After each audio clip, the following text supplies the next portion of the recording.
Di dalam setiap peristiwa ada hidayah, dan di dalam setiap peristiwa juga ada nilai. Nah, sudahkah kita menjadi orang yang bernilai? Sudahkah kita menjadi orang tua yang bernilai, menjadi anak yang bernilai, menjadi suami yang bernilai, menjadi istri yang bernilai, dan menjadi pimpinan yang bernilai?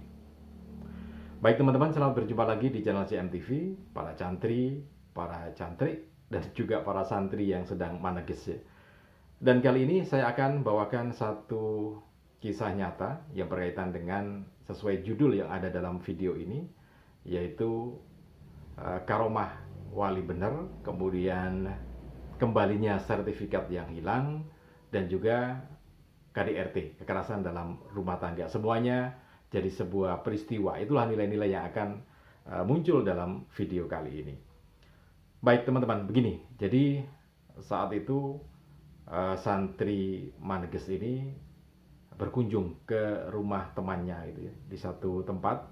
Nah, di situ kemudian karena lama tidak bertemu, bercerita.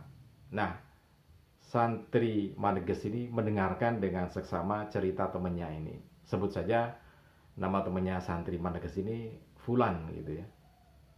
Nah, di situ si Fulan bercerita tentang berbagai permasalahan hidupnya. Ya memang bermasalah ya, karena dia terpisah dari keluarganya, jadi pisah dengan anak istrinya, dengan suaminya gitu ya. Jadi pokoknya pisah lah, tercerai berai karena kondisi gitu ya. Kemudian juga dia bercerita tentang kondisi orang-orang di sekitarnya. Jadi dia merasakan bullying, jadi merasa semua orang-orang di sekitarnya, baik orang tuanya yang masih ada, kemudian keluarganya, termasuk anak-anaknya, kemudian orang-orang di sekitarnya, dan juga saudara-saudaranya, itu semuanya serasa membuli dia. Dia merasakan bulian itu. Dan bulian itu nampaknya juga bukan hanya isapan jempol, karena dia merasakan sejak kecil dulu memang seperti itu, diperlakukan seperti itu gitu ya. Jadi seperti itu. Nah, satu hal atau satu pengalaman yang cukup menarik yang dia ceritakan ketika bertemu dengan santri maneges ini, diantaranya adalah tentang permasalahan yang baru saja terjadi, yaitu kasus bahwa dia dibully karena difitnah atau diinformasikan menjadi pengedar atau kurir sabu-sabu dan narkoba gitu ya. Menyakitkan karena pada dasarnya dia tidak seperti itu gitu ya. Nah, kenapa sampai seperti itu? Dia menceritakan kepada santri maneges ini bahwa satu malam dia dijemput oleh temannya untuk diajak makan malam. Makan malam di rumah temannya begitu ya. Nah, begitu jalan kemudian mendekati rumah temannya, si Fulan ini agak kurang sreg karena kok masuk gang yang kotor, masuk gang yang kumuh gitu ya. Apakah dia bisa gitu ya? Tapi diikuti. Nah, begitu masuk di rumah temannya, ya suasananya tidak seperti yang dia inginkan. Akhirnya dia di situ sebentar, kemudian pamit kepada temannya si Fulan dan pergi dari rumah itu. Nah, setelah pergi beberapa waktu ya, sekitar setengah jam atau ya sekitar setengah jaman lah, dia sudah nyampe di rumahnya, dan ternyata tempat yang tadi direncanakan untuk makan malam oleh si Fulan tadi itu bersama temannya ternyata digerebek oleh pihak yang berwajib dan ditangkap. Jadi temannya yang mengajak si Fulan tadi juga ditangkap dan harus masuk ke sel karena memang di situ terbukti ada peredaran barang-barang haram tadi. Nah, anehnya teman-teman, si Fulan ini diinformasikan oleh warga sekitar bahwa si Fulan ini juga masuk ke sel karena dia seorang pengedar sabu atau pengedar narkoba. Loh, kan aneh gitu ya. Peristiwa realnya seperti itu, tetapi yang terjadi di masyarakat dia diinformasikan semacam itu, sehingga seluruh anggota keluarganya dia, termasuk saudara-saudaranya dia, membuli dia dan mengatakan bahwa dia orang jelek karena jadi pengedar dan kurir sabu-sabu atau narkoba. Sampai dia ya tidak jengkel karena dia sudah terbiasa dengan bulian itu, dengan fitnahan semacam itu. Hanya dia merasa kok gini gitu ya, ada apa itu. Nah, itu bulian yang pertama gitu ya, yang terakhir yang dia terima. Nah, dia menyampaikan ke santri maneges, kok seperti ini orang-orang gitu ya. Sehingga dia merasakan nampaknya komunikasi dengan saudara-saudaranya pun nggak ada gunanya karena terus-menerus dari kecil dulu selalu dibully semacam itu. Nah, teman-teman, bayangkan ketika ada seorang anak, seorang saudara yang dibully oleh saudara-saudaranya sendiri, dibully oleh orang tuanya sendiri dengan justifikasi semacam itu, apakah bijak gitu ya? Oke, begini aja. Mungkin saya seolah-olah berpihak pada si fulan gitu ya. Tapi begini, coba dirasakan ketika si fulan ini ada di depan kita. Si fulan ini ada di depan kita, kemudian enak mana? Bandingkan ya, enak mana? Pilihan yang pertama, sikap kita ke fulan, kamu itu gak bener, masa jadi pengedar narkoba, jadi kurir sabu-sabu, mau jadi apa gitu. Marah-marah terus. Itu yang pertama. Kemudian yang kedua, si fulan datang ke kita sebagai saudara atau sebagai orang tua gitu ya. Kemudian alhamdulillah kamu sudah datang ke sini, duduk, minum dulu gitu ya. Kemudian kita bertanya, saya mendengarkan ada informasi bahwa kemarin katanya kamu ditangkap polisi, tangkap berwajib karena kedapatan mengedarkan sabu-sabu atau narkoba. Cerita benernya bagaimana kok bisa seperti itu? Lihat, pilihan kalimat yang pertama dan yang kedua, menurut Anda lebih enak yang mana gitu ya? Apakah yang pertama atau yang kedua? Supaya kita bisa netral gitu ya. Karena yang dialami oleh si fulan ya lebih parah dari yang seperti saya peragakan tadi, karena ditelepon kemudian ditelepon oleh saudaranya dan saudaranya marah-marah, nggak bener lah kamu ini. Nah, padahal ceritanya tidak seperti yang didengarkan oleh mereka. Mereka lebih percaya pada peredaran informasi yang ada di masyarakat. Nah, oke, itu satu contoh gitu ya.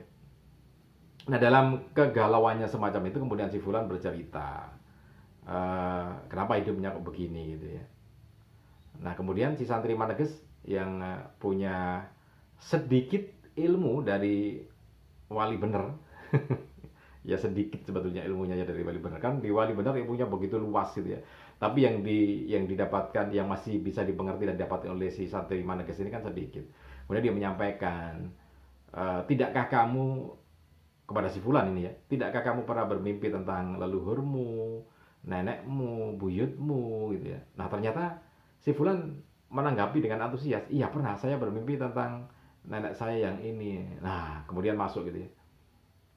Jadi diceritakan bahwa si fulan ini pernah bermimpi bertemu dengan neneknya. Kemudian buliknya si fulan ini pernah memimpikan si fulan ini pernah bertemu dengan neneknya, kemudian diberi emas yang begitu banyak gitu ya. Tetapi kok hidupnya masih semacam ini. Nah, dari situ kemudian santri Maneges bilang, nah kalau seperti itu kamu memang harus terhubung dengan leluhurmu. Kayak apa aja berbicara. Tapi memang berbicara seperti itu santri Maneges. Jadi kamu harus mulai terhubung dengan leluhurmu. Nah, bagaimana caranya? Ya, ayo kamu berdoa, kamu nyekar, istilah Jawanya nyekar, ziarah ke makam nenekmu itu. Karena, nah ini Satria Maneges juga ngomong, karena kan temannya sejak kecil. Satria Maneges bilang kepada si fulan bahwa kamu itu nenek moyangmu adalah orang-orang yang baik, orang-orang kaya, orang-orang yang tekun gitu ya. Kekayaannya tidak diragukan lagi. Kemudian ketekunan dalam berbisnis juga tidak diragukan lagi, karena itu yang membuat leluhurmu menjadi mulia, jadi kaya gitu. Tapi kenapa kamu jadi seperti ini? Mungkin karena kamu tidak terhubung dengan leluhurmu. Padahal bagaimanapun juga di dalam darahmu itu adalah darah leluhurmu. Di dalam dirimu, di dalam jiwamu itu adalah jiwa nenek moyangmu. Di dalam jiwamu itu adalah jiwa dari nenek moyangmu. Kamu adalah nenek moyangmu. Mestinya kamu bisa. Nah, kenapa tidak bisa? Ayo terhubung supaya kamu tahu bagaimana sih maunya nenek moyangmu terhadap dirimu supaya kamu bisa jadi mulia gitu. Oke, sepakat. Kok percaya gitu ya, diomongin begitu kok percaya. Nah, begitu percaya, oke. Besoknya direncanakan untuk ziarah ke leluhurnya si fulan ini.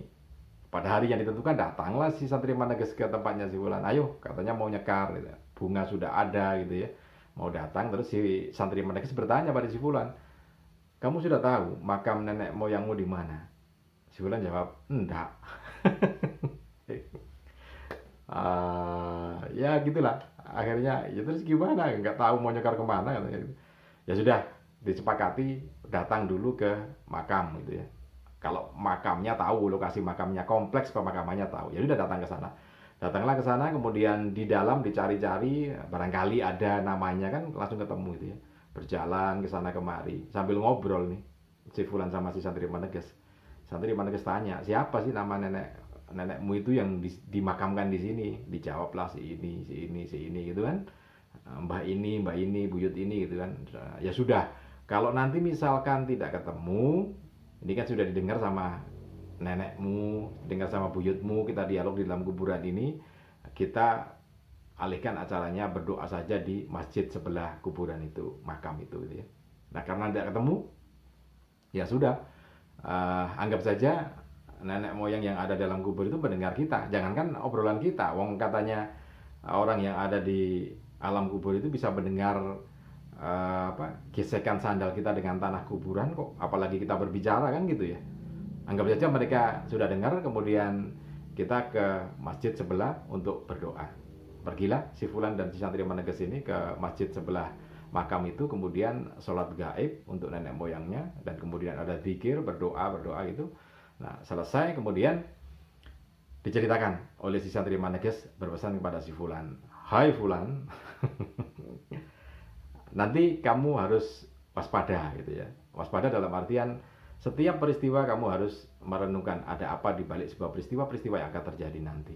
Apakah kamu ada peristiwa yang baik? Lihat betul. Kemudian pelajari betul. Hatimu pasang betul. Kemudian ya pokoknya harus waspada dengan setiap peristiwa apa yang akan terjadi. Dan dengarkan apakah ada kaitannya dengan nenek moyangmu atau tidak. Pasang betul hatinya, pasang betul pendengarannya, pasang betul penglihatannya supaya bisa jernih. Oke, dipesankan itu, kemudian sudah selesai gitu ya. Beberapa hari kemudian si Satria Maneges datang kepada si Fulan dan bertanya, ada perkembangan kan yang baru? Si Fulan nampaknya gembira. Iya, alhamdulillah gitu.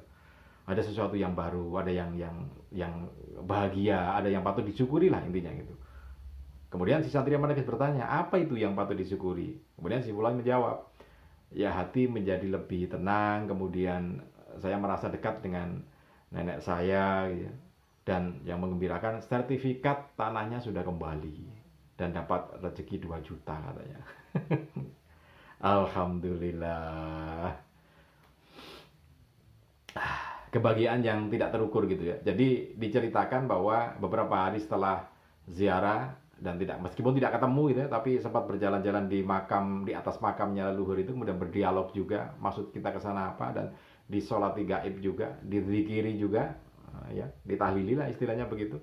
Kemudian ternyata ada perkembangan-perkembangan yang patut disyukuri, yaitu tadi hati menjadi lebih tenang, kemudian juga sertifikat yang beberapa waktu ini hilang, bahkan dicari-cari tidak ketemu, akhirnya kembali lagi. Padahal sertifikat itu adalah sertifikat tanah warisan dari nenek moyang yang kita ziarahi tadi, yang diziarahi oleh Santri Maneges dengan si Fulan itu. Jadi ya itulah seperti itu. Selanjutnya ya harus tetap dijaga hubungan dengan leluhur itu. Ya tetaplah ada hubungan jiwa dengan leluhur, karena bagaimanapun juga leluhur kita itu ada dalam diri kita. Nah, mudah-mudahan informasi dan peristiwa nyata ini bisa menjadi inspirasi dan motivasi untuk Anda, baik dari sisi karomah wali bener yang ternyata ilmunya yang diturunkan ke santrinya yang Sagi Maneges ini kemudian disampaikan ke temannya, membuahkan sebuah kebahagiaan gitu ya. Dan juga marilah kita menjauhkan diri KDRT. Banyak peristiwa yang kita dapatkan pelajarannya, nilai dari peristiwa ini. Mudah-mudahan bisa bermanfaat untuk Anda. Salam dan sukses selalu untuk Anda.